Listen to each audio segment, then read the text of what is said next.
আমি এর আগেই বলেছি দীপ্ত অনেক সুন্দর রান্না করতে জানে, তার মধ্যে মাংস রান্নাটা বেস্ট। যে কোনো মাংস ভীষণ সুন্দর করে রান্না করে, তবে সবগুলোর থেকে খাসির মাংসটা একটু বেশি ভালো লাগে আমার। তো যাই হোক, বাড়ির বড় জামাই আমাদের সবাইকে আজকে খাসির মাংস রান্না করে খাওয়াবে। সকাল সকাল বাপি মাংস কিনে এনেছে। প্রত্যেকবার মাই রান্না করে, তবে দীপ্তর হাতের মাংসটা খেতে আমার খুব ইচ্ছে করছিল।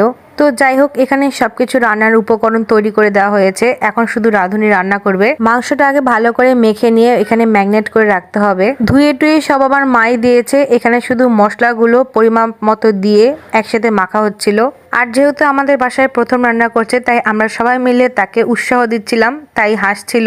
মাখার ধরন এবং মাংসের কালারটা দেখে বোঝা যাচ্ছে যে দারুণ হবে খেতে। আসলে আমি রান্না বান্না তেমন জানি না, তাই রান্নার প্রতি আমার খুব একটা ইন্টারেস্টও নেই। আমি দাঁড়িয়ে থেকে দেখছিলাম আর কি। তবে এখানে বাপি দাঁড়িয়ে থেকে জামাইয়ের রান্না দেখছিল। বাপি খুব ইন্টারেস্টিং ছিল ব্যাপারটাতে। আমার মা বলেছে বাপিকে রান্নাটা শিখতে, সেজন্য বাপি এখানে দাঁড়িয়ে থেকে মনোযোগ দিয়ে দেখছিল। তো যাই হোক, অনেকক্ষণ থেকে মাখামাখি করার পর এটা ম্যাগনেট করে মোটামুটি 30 মিনিটের মতো রেখে দেওয়া হয়েছিল।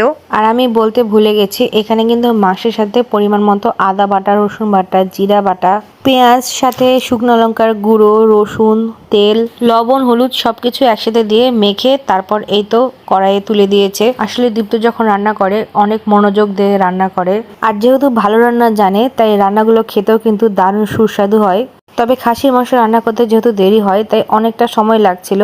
সবগুলো মাংস একসাথে কষায় নেওয়ার পর রান্না করা হয়েছিল। আসলে আমি এতক্ষণ আর দাঁড়িয়ে থাকতে পারছিলাম না। মাংস কষানোর পর কালারটা কিন্তু দারুণ আসছিল দেখতে। তো যাই হোক, শেষমেশ মাংস রান্না কমপ্লিট। এখন শুধু খাওয়ার পালা। এখানে দুপুরের মেনুতে অনেক কিছু ছিল। গরম ভাতে খাসির মাংস, সাথে আরো ছিল ঢেঁড়স ভাজা, পটল ভাজা, পাঁপড় ভাজা, কাঁচা কলা ভাজা।